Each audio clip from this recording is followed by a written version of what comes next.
treasured, boundless, free, rolling as a mighty ocean in its fullness over me. Underneath me, all around me, is the current of your love, leading onward, leading homeward to your glorious rest above. 신약 성경에 보면 야고보라고 하는 이름을 가진 사람이 대표적으로 4명이 등장을 합니다. 그 4명 가운데 예수님의 제자 야고보가 2명이 있습니다. 그래서 이들을 분류할 때 성경에서는 어떻게 표현하고 있냐면 세베대의 아들 야고보, 우리가 잘 알고 있는 요한과의 형제인 그 야고보를 세베대의 아들 야고보라고 표현하고요. 또 다른 제자 야고보가 있는데 이 야고보는 알페오의 아들 야고보 또는 작은 야고보 이렇게 표현을 합니다. 그래서 예수님의 제자 가운데 야고보가 2명이 있고요.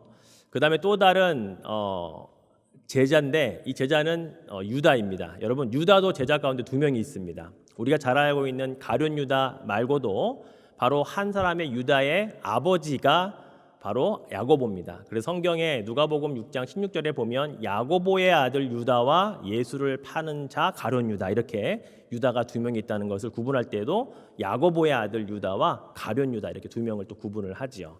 그래서 또 이 유다의 아버지 이름도 야고보다라고 해서 3번째 야고보가 나오고요.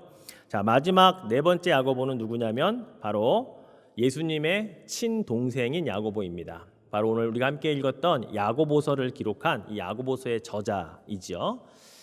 그런데 예수님의 친동생들이 형제들, 자매들 다 있었잖아요. 근데 그들이 처음에는 예수님을 메시아로 믿지 않았었습니다. 요한복음에 보면 그 이야기가 이렇게 기록되어 있어요. 요한복음 7장 3절에서 5절까지 보니까 예수님을 향해서 이런 말까지 이 형제들이 했었습니다. 그 형제들이 예수께 이르되 당신이 행하는 일을 제자들도 보게 여기를 떠나 유대로 가소서. 스스로 나타나기를 구하면서 묻혀서 일하는 사람이 없나니 이 일을 행하려 하거든 자신을 세상에 나타내소서 하니 이는 그 형제들까지도 예수를 믿지 아니함이러라. 이런 표현이 있습니다.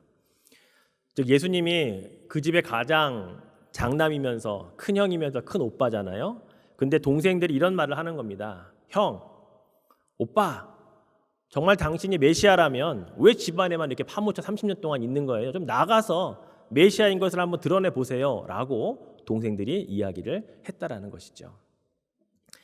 이렇게 말하면서 우리 큰형이, 우리 큰오빠가 메시아일 리가 없다라고 그렇게 굳게 믿었던 바로 예수님의 친형제들이었다라는 것이죠.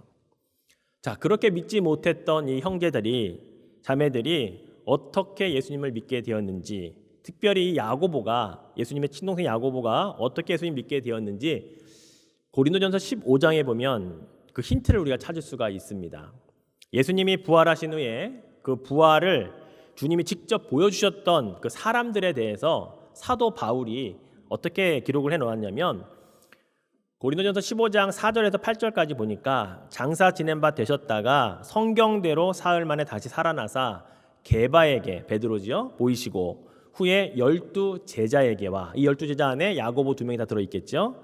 그 후에 500여 형제에게 일시에 보이셨나니 그 중에 지금까지 대다수는 살아있고 어떤 사람은 잠들었으며, 자 7절에 보면 그 후에 야고보에게 보이셨으며, 바로 이 야고보가 예수님의 친동생이었다는 겁니다. 그래서 예수님을 믿지 않았던 예수님의 형제 자매들이 이미 우리 형은 십자가에 달려 돌아가셨는데, 죽었는데, 우리 어머니가 그 십자가 앞에서 아들이 죽는 모습을 다 보았는데, 그리고 돌무덤에 장사 지내는 걸 봤는데 직접 친동생 야고보에게 예수님이 나타나셨다는 겁니다. 그래서 바로 이 야고보가 이때 우리 형은 이제 메시아였다라는 사실을 드디어 깨닫고 이때부터 완전히 회심하여서 이제 하나님의 일꾼으로 크게 쓰임받게 되었다고 하는 것이죠.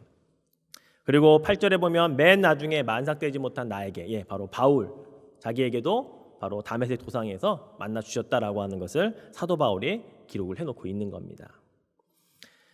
자, 이렇게 예수님을 믿지 않았던 예수님의 친동생 야고보가 예수님을 믿게 된 이후에 그는 완전히 180도 다른 사람이 되고 맙니다. 예루살렘, 우리가 마더처치라고 말하는 이 예루살렘 교회에 없어서는 안 될 정말 기둥 같은 사람이 바로 이 야고보였다라는 겁니다. 오히려 베드로보다 요한보다도 그의 이름이 먼저 앞에 거명될 정도로 지도자로서 인정을 받았던 사람이 예수님의 친동생 야고보였어요. 사도 바울이요 갈라디아서에 편지를 보내면서 2장 9절에 어떻게 기록하냐면 또 기둥같이 여기는 야고보와 야고보 이름이 먼저 나와요. 그 다음에 게바, 베드로와 요한도 내게 주신 은혜를 알므로 이 이름의 순서가 아무것도 아닌 게 아니라 지금 이 교회에 초대교회 예루살렘이라고 하는 교회에 지금 누가 가장 큰 역할을 하고 있고 가장 중심이 되는가를 사도 바울은 알고 있었기 때문에 이 갈라디아에 보내는 편지에서 야고보를 먼저 거명을 하고 그 다음에 베드로와 요한도 이렇게 있다라는 이야기를 하고 있다는 거죠. 그렇습니다. 이렇게 초대교회에서 정말 기둥과 같은 가장 중요한 역할을 감당하게 된 이 예수님의 동생 야고보, 그가 디아스포라에 흩어져 있는 유대인들에게 바로 쓴 편지가 바로 이 야고보서라고 하는 거죠. 그러면서 그가 자신을 어떻게 표현을 하냐면 오늘 본문 1절에 보면 이렇게 표현합니다. 자, 같이 한번 1절 읽겠습니다. 하나님과 주 예수 그리스도의 종 야고보는 흩어져 있는 12지파에게 문안하노라. 네. 그는 자신을 하나님과 주 예수 그리스도의 친동생 야고보라고 표현하고 있지 않다라는 거예요. 그렇게 써도 누가 뭐랄 사람 없거든요. 왜냐하면 예수님의 친동생 가운데 이렇게 하나님의 교회에 정말 기둥과 같은 역할을 하는 사람이 다른 동생들의 이름은 나오지 않거든요. 그러니 나는 주 하나님, 주 예수 그리스도의 친동생 야고보로서 흩어져 있는 12지파 모든 이스라엘 백성들에게 내가 편지합니다 라고 말해도 이 편지가 또 권위가 있을 수 있는데 그는 스스로를 종이라고 표현하고 있다는 거예요. 이 종이라고 하는 헬라어는 둘로스라고 하는 단어를 쓰는데요.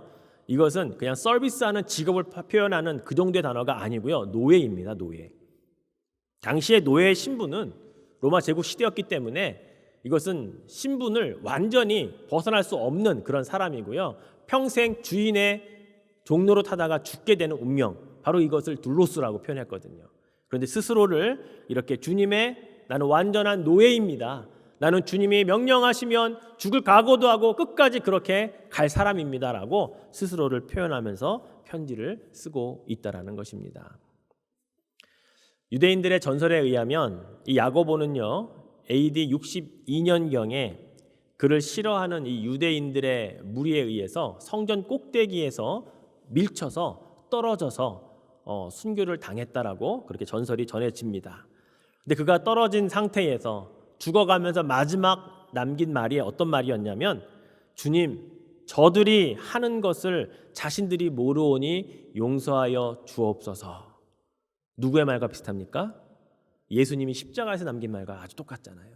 주여, 저들이 하는 짓을 모르니 저들을 용서해 주십시오라고 했던 그 십자가에서 남겼던 가상칠언의 한마디 가운데 이 친동생 야고보도 이런 말을 하고 마지막 세상을 떠났다라고 그 유대인들의 전설에 지금까지 전해지고 있다고 합니다. 이렇게 순교자의 삶을 살았던 이 야고보, 그에게는 또 한 가지의 전해지는 이야기가 있습니다.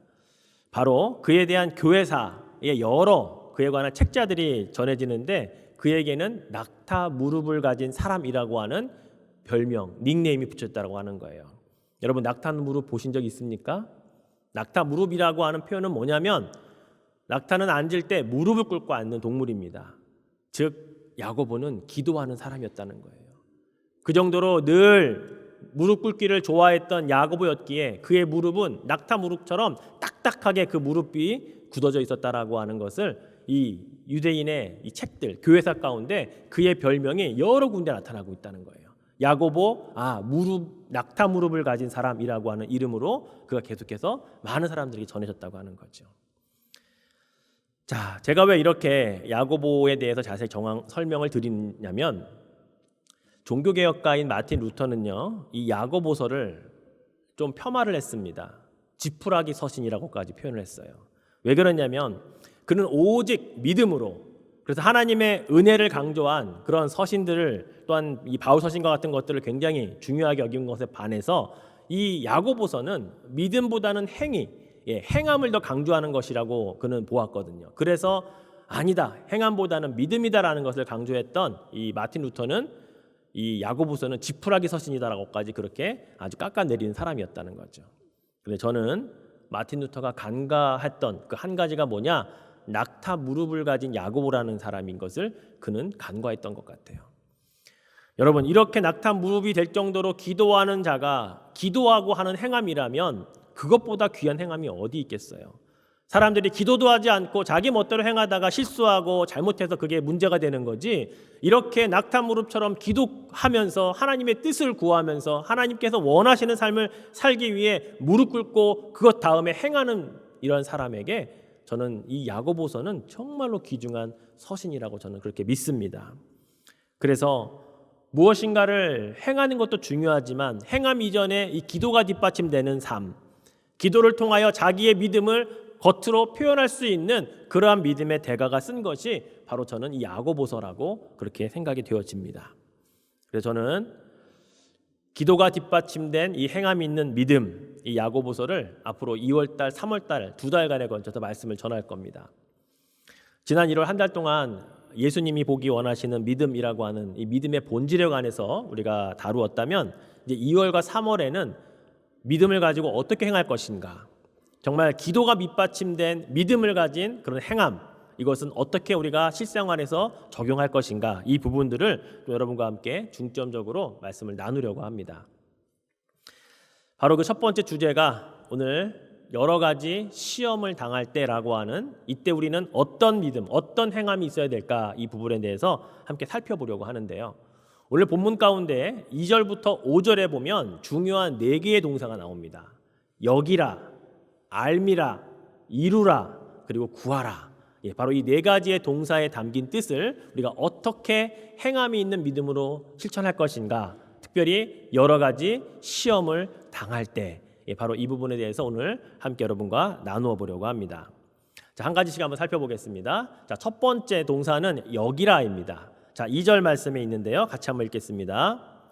내 형제들아, 너희가 여러 가지 시험을 당하거든 온전히 기쁘게 여기라. 여기라입니다. 이 여기라라고 하는 말은요, 받아들여라라고 하는 말입니다. 당연한 것처럼 생각해라, 이런 표현입니다. 자, 무엇을 당연하게 생각하고 받아들여야 한다고 말씀하고 있냐면, 여러 가지 시험을 당하는 것 이상하게 여기지 말고 당연하게 생각해라, 당연하게 받아들여라 라고 말하고 있는 겁니다. 그런데 그냥 그 정도에 끝나는 게 아니라 기쁘게, 정말 그것을 지극히 당연한 것처럼 그렇게 받아들이라라고 말씀하고 있다는 거예요. 여러분, 그냥 믿어져서 여겨지는 단계가 아닙니다. 실제로 우리의 삶 속에서 고통 중에 기쁨이 나옵니까? 안 나오거든요. 정말 힘들고 다른 사람이 볼 때에는 정말 힘들겠다, 어렵겠다라고 그렇게 생각하는 상황이 닥쳤는데 막 웃음이 나와요? 아마 미친 사람 취급받을 거라고요.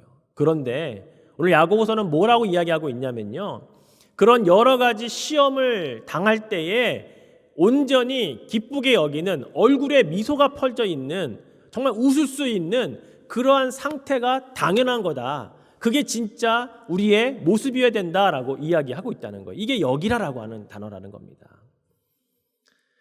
표준세 번역 성경에는 이 표현을 조금 더 정확하게 표현하기를, 여러 가지 시험에 빠질 때에 그것을 더할 나위 없는 기쁨, 최고의 기쁨으로 생각하십시오라고 이렇게 번역해 놓고 있어요. 여러분, 시험이 무슨 애들 장난입니까? 우리에게 인생의 가운데 다가오는 여러 가지 환난과 고통들이 그래 와, 내가 웃어줄게, 이렇게 받아들일 수 있는 것들이 환난이냐고요? 아니거든요. 그런데 어떻게 야고보는 우리에게 이런 말씀을 하고 있을까요? 여기에 기록된, 여러분, 여러 가지라고 하는 이 표현 있잖아요. 이게 헬라어로는 포이킬로스라고 하는 단어를 쓰는데 이게 다채롭다는 뜻이에요. 다양한 색깔을 가지고 있다는 뜻입니다. 컬러풀하다는 뜻을 가지고 있는 단어가 포이킬로스예요. 우리가 당하는 여러 가지 시험들, 어려움들, 고통들, 환난들, 이거 우리가 상상할 수 없을 정도로 다양하게 다가온다라는 것을 이야기하고 있는 거거든요. 몇 가지 정해놓고 그것을 계속 받다 보면 우리가 나중에 익숙해질 수 있죠. 아, 그러면 이런 시험 내가 이렇게 이길 수 있어. 그런데 컬러풀하다니까요. 우리에게 오는 시험들이요. 그러니 70평생을 살아도 80을 살아도 또 80대에 오는 시험은 이전에 경험해보지 못했던 것과 또 다른 컬러의 색깔을 가지고 우리에게 온다는 거예요. 그럼에도 불구하고 어떻게 하라고요? 온전히 기쁘게 여기라고 말씀하고 있다는 거죠.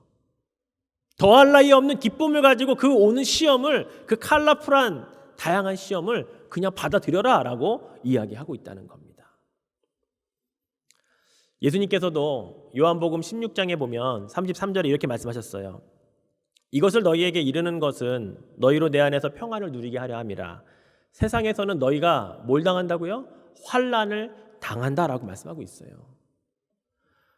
사도 바울도 사도행전 14장 22절에 보니까 제자들의 마음을 굳게 하여 이 믿음에 머물러 있으라 권하고, 또 우리가 하나님의 나라에 들어가려면 어떻게 한다고요? 많은 환난을 겪어야 할 것이라 라고 기록하고 있다고요. 예수 믿으면 시험도 없고 하나님 나라 갈 구원의 믿음이 있으면 아무런 걱정 없이 하늘 나라 갑니다가 아니고요. 예수 믿는 믿음을 가지고 있어도 천국 갈 구원을 확신해도 우리가 당하는 많은 환난을 겪고 그것을 지나가야 천국에 들어간다라고 분명하게 기록하고 있다는 거죠. 그러니까 우리에게 오는 불시험을, 환난을 이상하게 여길 게 아니라 당연하게 여기되 이왕에 여길 거면 말씀처럼 더할 나위 없는 기쁨으로 그래 내가 웃어줄게 라고 하는 것으로 이 어렵고 힘든 고난과 환난을 여기라라고 이야기하고 있다는 거죠. 여러분, 그렇게 웃으실 수 있으시겠습니까? 그렇게 웃기를 원하십니까? 원하시면 아멘 하시기 바랍니다. 그 믿음이 필요한 거예요. 믿음이 있다고 하는데 무엇을 여러분 증명하실 거예요? 야고보가 이야기하는 믿음은 그 믿음을 가지고 환난이 올 때 웃을 수 있는 믿음, 이게 행함이라고 이야기하고 있다는 거죠. 여러 가지 칼라에 여러 가지 다양한 시험들이 올 때 그것을 가지고 또 죽상, 울상을 하고 어떻게 나는 왜 이래, 나만 왜 이런 라고 말하는 자가 아니라 정말 내 믿음이 그것을 당할 때에 온전히 기쁘게 여기고 그것이 나에게 왔을 때 능히 이길 수 있는 그 단계로 가는 것은 바로 이것을 온전히 기쁘게 여길 때 가능하다라는 겁니다. 이게 여러 가지 시험을 이길 수 있는 첫 번째 행함이 있는 믿음이라는 사실이에요. 성경 어디에도요, 세상에서 시험이나 환난을 만나면 피하라 라고 기록된 성경이 없어요. 온갖 고통스러운 얼굴로 하나님께 기도해서 하나님으로부터 그 시험을 사라지게 해달라 그렇게 기도하라고 하는 본문도 없어요. 그렇습니다. 우리가 정말 행함 있는 믿음을 발휘할 수 있으려면 여러 가지 시험을 만날 때 더할 나위 없는 기쁨으로 맞아들이는 연습을 해야 된다는 거예요. 처음부터 불가능할 겁니다. 고통인데 어떻게 웃음이 나오겠어요? 힘들어 죽겠는데 어떻게 우리가 만면에 미소를 지을 수 있겠어요? 그러나 믿음이 있다는 것을 여러분이 증명하고 싶으시다면 이제는 그 연습을 하셔야 된다는 겁니다. 여러분이 웃고 있으면 누군가 그런 얘기 할 거요? 뭐 좋은 일 있어요? 그럴 때 뭐라고 대답해야 돼요? 아니요, 시험 당하고 있어서요 라고 말하는 게 진짜 믿음이라는 거예요. 말이 이상합니까? 아니요, 이게 성경적인 거죠. 뭐가 그렇게 기분이 좋으세요? 내가 지금 여러 가지 시험을 당하고 있거든요. 그래서 내가 온전히 기쁘게 여기고 있어서 즐겁습니다, 행복합니다 라고 말할 수 있는 믿음, 이게 행함이 있는 믿음인 거죠. 그런 믿음을 소유하실 수 있기를 주님의 이름으로 축원해 드리겠습니다. 자, 두 번째는 알미라라고 하는 단어입니다. 자, 3절을 같이 읽죠. 이는 너희 믿음의 시련이 인내를 만들어내는 줄 너희가 알미라. 자, 알아야 한다고 말하는데 두 가지를 알아야 돼요. 자, 첫 번째 알아야 될 것은 우리에게 다양한 칼라의 그런 시험들이 닥쳐오는 이유를 알아야 됩니다. 이유를. 왜 이런 게 우리에게 닥쳐올까? 자, 그 이유가 뭡니까? 바로 내가 가진 믿음을 실험하고 테스트하기 위해서. 이게 믿음의 실현이라는 단어거든요. 왜 시험이 나에게 많이 오냐면요, 내 믿음이 진짜인가 가짜인가 테스트하기 위해서, 프루브하기 위해서 온다라고 말하고 있어요. 자, 이 3절 말씀을 영어로 보니까 testing of your faith, proving of your faith. 예, 여러분의 믿음을 테스트하기 위해 온다는 거예요. 여러분이 가진 믿음이 진짜 알고 있는 믿음인가, 행함으로까지 갈 수 있는 믿음인가를 프루브하기 위해서 우리에게 오는 시련이 바로 여러 가지 다양한 칼라의 시험이라고 이야기하고 있는 거죠. 이걸 알아야 된다는 거예요. 학창 시절에 선생님들이 학생들에게 시험 문제를 출제할 때요, 모든 학생이 다 100점 맞게 출제한 선생님은 없습니다. 그러면 문제 잘 못 출제하는 거죠. 시험 공부를 열심히 한 학생과 하긴 했지만 덜한 학생과 공부 하나도 안 하고 와서 연필 굴려서 찍어서 맞추려고 하는 학생과의 변별력을 잘 갖출 수 있도록 문제를 만들어내는 선생님이 진짜 시험 문제를 잘 만들어내는 선생님이거든요. 마찬가지예요. 여러분이 신앙생활을 한다고 하는데, 믿음은 가지고 있다고 하는데 정말 그 믿음이 언제 증명이 되느냐? 여러분에게 여러 가지 다양한 시험들이 왔을 때 증명이 된다는 거예요. 제가 여러분을 증명할 수 없어요. 여러 가지 시험을 만난 장면을 보고 제가 여러분을 판단하고 알 수는 있죠. 아, 이런 시험이 오면 우리 장로님은 무너지는구나. 아, 이런 시험이 올 때 우리 권사님이 이기시는구나. 이런 시험에도 우리 집사님이 이기네 라는 걸 제가 알게 되는 거죠. 바로 여러분에게 오는 그 시험이 왜 올까? 여러분의 믿음을 증명해내기 위해, 테스트하기 위해 온다는 사실을 먼저 알아야 된다는 것이죠. 자, 또 두 번째 이어서 알아야 되는 게 뭐냐? 그렇게 테스트를 받는 과정에서 생겨나는 유익이 있다는 것을 알아야 된다는 겁니다. 그냥 증명만 해내고 끝나는 것이 아니라 바로 그 다음에 오는 유익이 있는데, 어떤 유익이 있냐면 인내, 오래 참는 것, 이것을 나에게 만들어 주는구나 라는 것을 알아야 된다는 거죠. 자, 이와 똑같은 말씀을 사도 바울은 로마서에서 5장 3절과 4절에 이렇게 말씀을 하고 있어요. 자, 같이 한번 읽겠습니다. 다만 이뿐 아니라 우리가 환난 중에도 즐거워하나니 이는 환난은 인내를, 인내는 연단을, 연단은 소망을 이루는 줄 알미로다. 그렇잖아요, 여러분. 야고보서에도, 로마서에도, 야고보도, 사도 바울도 똑같은 이야기를 하고 있어요. 환난을 당하는데 온전히 기쁘게 여기라라고 했던 야고보나, 환난 중에도 즐거워하라고 하는 사도 바울의 이야기나 똑같잖아요. 그리고 그것이 인내를 만들어낸다라고 분명하게 이야기하고 있지 않습니까? 성령을 통하여 동일하게 받은 은혜를 그대로 우리들에게 나누어 주고 있기 때문이라는 것이죠. 바로 이것을 알아야 된다는 것입니다. 여러분, 여러 가지 시험이 오는 이유는 두 가지를 알기 위해서입니다. 첫 번째는 내 믿음을 테스트하는 거구나. 내 믿음을 증명해내기 위한 거구나. 두 번째는 이것을 통과하면 나에게 인내라고 하는 바로 그 열매가 맺혀지는구나. 유익이 있겠구나 라고 하는 것을 알아야 된다라는 것을 여러분이 꼭 기억하시면 좋겠습니다. 자, 세 번째 볼까요? 세 번째는 이루라입니다. 자, 4절 말씀 같이 읽죠. 인내를 온전히 이루라. 이는 너희로 온전하고 구비하여 조금도 부족함이 없게 하려 함이라. 자, 무엇을 이루라고요? 인내를 온전히 이루라고 말합니다. 이 온전이라고 하는 말은 퍼펙트하게, 완벽하게 인내를 이룰 수 있도록 하라는 그런 의미를 담고 있어요. 그냥 잘 참는 정도의 수준이 아니라는 겁니다. 어떤 시험이 오든지 아파도 참고 괴로워도 버티고 어떤 상황이 와도 살을 꼬집어가며 끝까지 오래 참아내는 그 정도의 인내가 아니고요.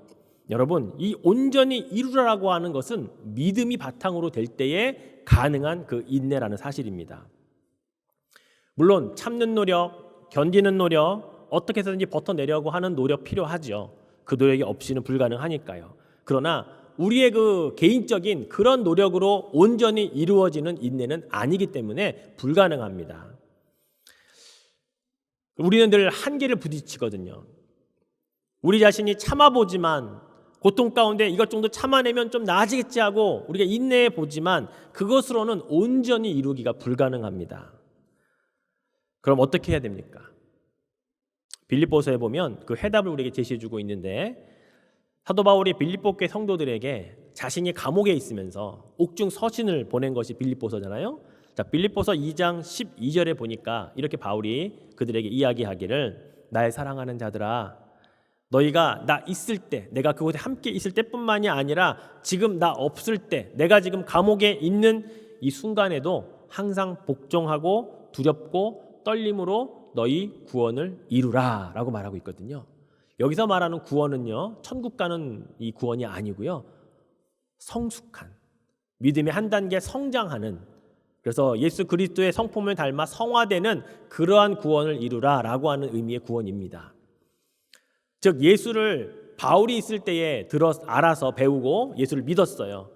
그런데 바울이 지금 한참 떨어져서 빌립보 교회에 편지하는 동안에는 감옥에 있었거든요. 그런데 이 감옥에 있는 동안에도 여러분은 스스로 구원을 이루어야 되는데, 그 구원은 성장하는 것, 성숙하는 것, 그리고 성화되는 것, 이러한 단계로 가야 된다라고 말하고 있다는 거죠.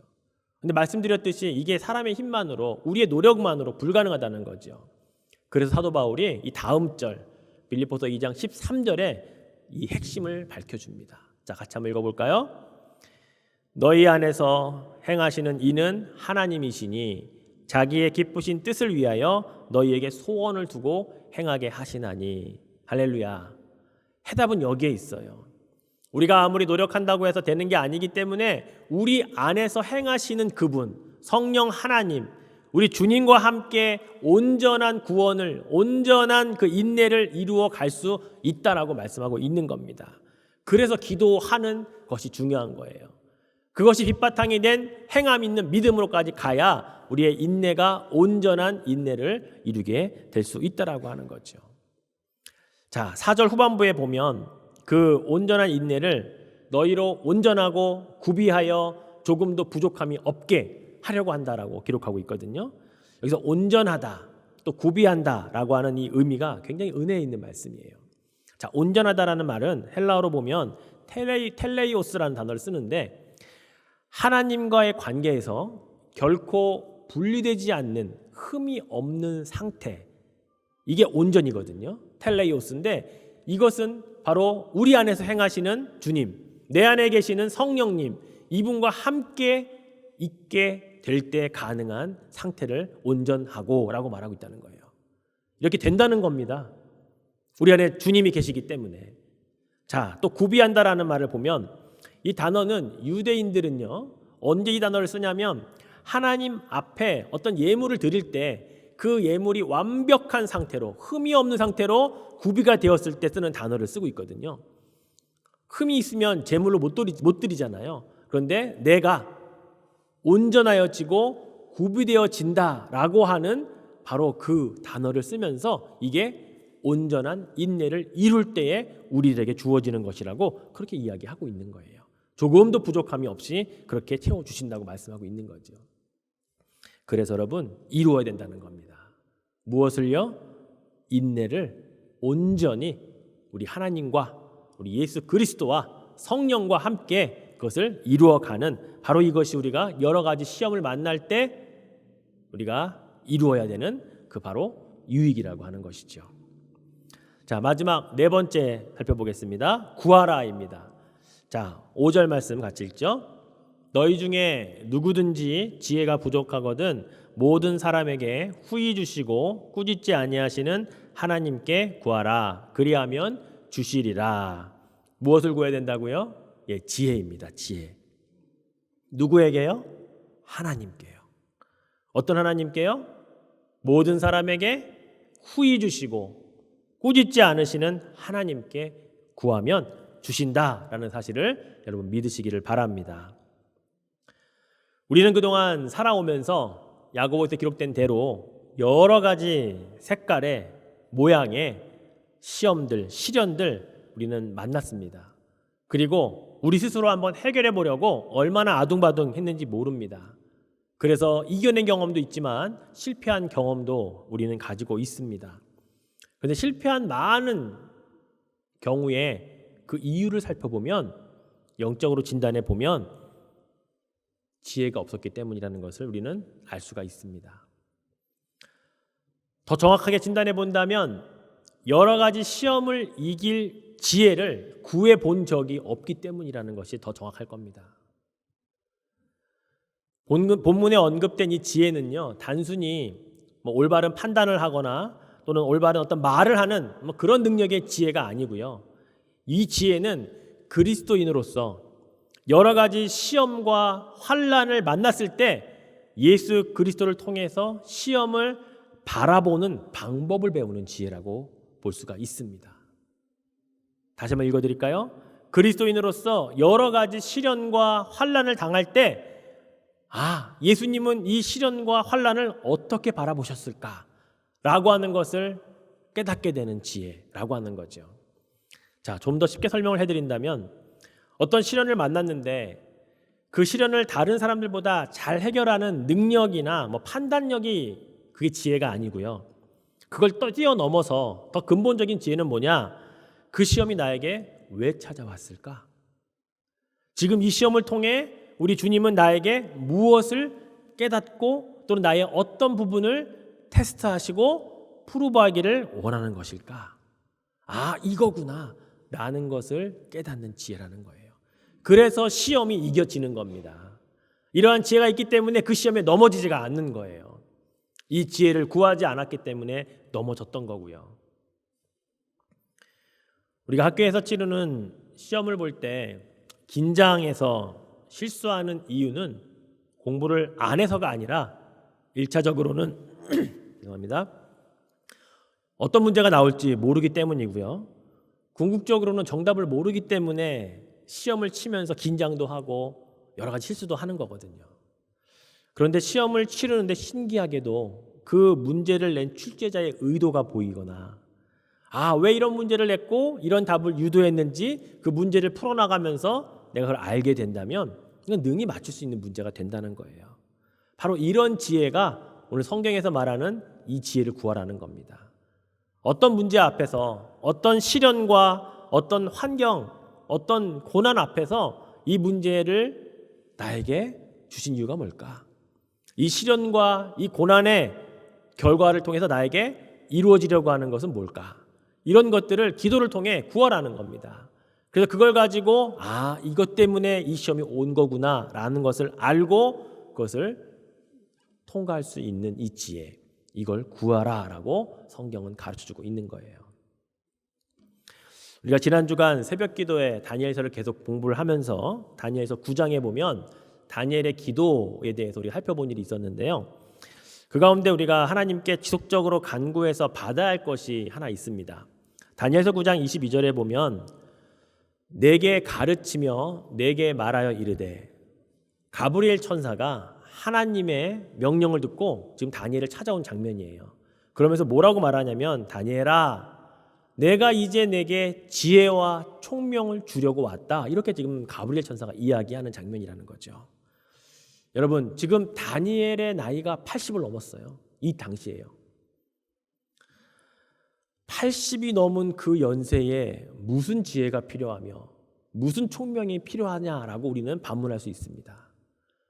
지혜와 총명은 이제 한참 자라나는 아이들, 우리 자녀들, 우리 손주들, 그들을 위해 기도하는 제목이지 나를 위해 하나님 나를 총명하게 해주세요, 나에게 지혜를 주세요 라고 기도하지는 않고 있다는 걸 우리가 발견하게 된다는 거죠. 그럼 하나님이 다니엘에게 쓸데없는 것을 주시려고 가브리엘을 보냈을까요? 80이 넘은 다니엘, 이제 얼마 안 있으면 그의 생명이 끝나는데 그에게 하나님께서 가브리엘을 통해 너에게 내가 지금 지혜와 총명을 주려고 왔노라 라고 그렇게 가브리엘을 보내셨을까요? 여러분, 지금 여러분의 나이에 가장 필요한 게 뭐예요? 건강이 아니고요, 지혜와 총명인 것을 깨달으십시오. 지혜와 총명이 없으면 그 어떠한 시련 속에서도 아무리 오랜 인생의 연륜을 가지고 있어도 또 실패할 수밖에 없다는 겁니다. 여러분에게 지금 필요한 것이 지혜이며 총명인 것을 깨달으시기를 바랍니다. 이 지혜와 총명을 다른 한글 성경은 어떻게 번역하고 있냐면 지혜와 통찰력 또는 능숙함과 깨달음, 또 어떤 것은 지혜와 명철, 이렇게 바꿔서 성경을 기록해놓고 있다고요. 여러분, 기도하셔야 됩니다. 구하셔야만 됩니다. 여러분에게도 지혜와 총명, 능숙함과 깨달음, 지혜와 명철이 필요하다는 사실을 인정하시고 그렇지 못했음을 깨달으시고 여러분 구하시기를 축원해 드립니다. 우리의 자녀들, 손자, 손녀들을 위해서도 기도해야 되지만 여러분에게 더 필요하기 때문입니다.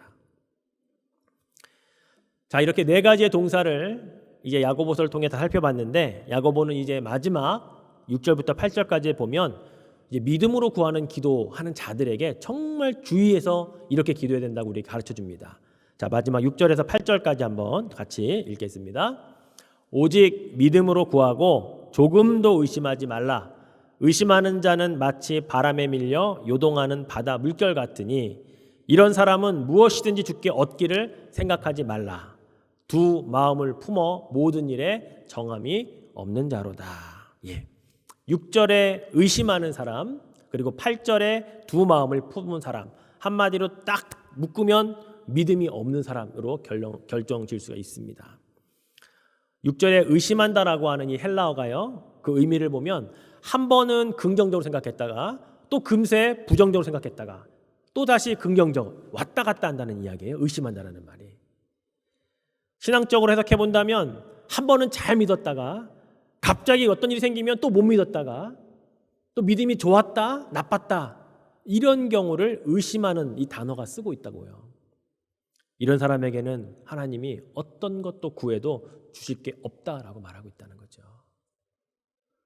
그만큼 우리가 기도해서 구할 때요, 믿음을 가지고 기도하는 것과 의심하며 기도하는 것과 주실까 아닐까 두 마음을 품어 기도하는 것에는 하나님이 주실 것이 있고 주실 것이 없는 것으로 나누어진다라는 사실을 이 말씀을 통해 깨달아야 하는 것입니다. 그러니 의심을 하지 않고 믿음으로 기도하는 것이 얼마나 중요한가를 여러분 깨달으셔야 돼요. 이것 하나 때문에 기도의 응답을 받고 그렇지 못하고가 결정이 난다라는 것이죠. 여러분, 이것도 지혜가 필요한 것입니다. 어떻게 기도해야 할 것인가도 바로 하나님께 구하는 이 지혜를 통해 깨달을 수 있기를 주의 이름으로 축원해 드리겠습니다. 말씀을 맺겠습니다.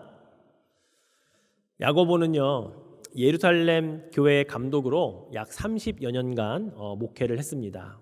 지도자로 말이죠. 이 30년이라고 하는 목회하는 동안에 성도의 수가 하루에 5,000명씩도 늘어났잖아요. 얼마나 많은 시험들이 있었을까요? 교회가 결정해야 할 시험, 또 그 안에 개인들마다 막 나타나는 여러 가지 시험들, 굉장히 많은 시험들이 있었을 것입니다. 교회를 새롭게 하기 위해 당하는 시험, 또 교회에서 어떤 사역을 새롭게 시도하기 위해도 나오는 시험들, 교회를 건축하다가도 또 선교지를 확장하다가도 교회 안에 또 개인의 여러 가지 이 신앙생활이 또 이 결부가 되기 때문에 결국 이것으로 많은 시험들이 찾아오는 것은 우리가 분명히 압니다. 이게 바로 여러 가지 시험, 아주 컬러풀한 시험이 바로 끝이 없이 다가오고 있기 때문이라는 거죠. 그러나 여러분, 정말 중요한 건 오늘 설교의 제목에서 여러 가지 시험을 당할 때라고 제가 했지만 그 결론은 뭐예요? 온전히 기쁘게 여기고, 그리고 그것을 통해 왜 시험이 왔는지 알고, 그리고 그것을 어떻게 한다고요? 난 뭐였죠, 여러분? 자, 처음에 그게 다 까먹으셨어요? 그렇죠. 그 다음에는 뭘 이뤄요? 인내를 이루고 온전히 마지막엔 뭐를 구해요? 지혜를 구하는 것. 예, 이게 네 가지가 오늘 여러분이 가지고 가야 할 답이라는 것입니다. 그래서 여러분, 정말 우리의 믿음이 죽은 믿음이 아니라 살아있는 믿음을 가지고 있는 여러분이 되어야 됩니다. 머리로 알고 있는 믿음이 아니라 나의 삶 속에서 여러 가지 환난과 시험을 만날 때 발휘되는 믿음, 그것으로 능히 이기는 믿음, 바로 그런 믿음을 여러분이 가지시기를 축원해 드립니다. 그런 의미에서 마지막 우리 성경 두 구절만 읽고 마치겠는데요. 베드로전서 4장 12절 말씀과 욥기 23장 10절 말씀인데요. 자, 베드로전서부터 같이 읽읍시다. 사랑하는 자들아, 너희를 시련하려고 오는 불시험을 이상한 일 당하는 것 같이 이상히 여기지 말고. 자, 욥기 23장 10절입니다. 나의 가는 길을 그가 아시나니 그가 나를 단련하신 후에는 내가 순금같이 되어 나오리라. 아멘. 그렇습니다. 여러 가지 시험을 만나거든 기뻐함으로 능히 이기는 행함 있는 믿음의 사람이 되시기를 주님의 이름으로 축원해 드리겠습니다. Oh, the deep, deep love, all I need and trust is the deep, deep love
far surpassing all the rest. It's an ocean full of blessing in the midst of every test. Oh, the deep, deep love of Jesus, mighty Savior, precious friend.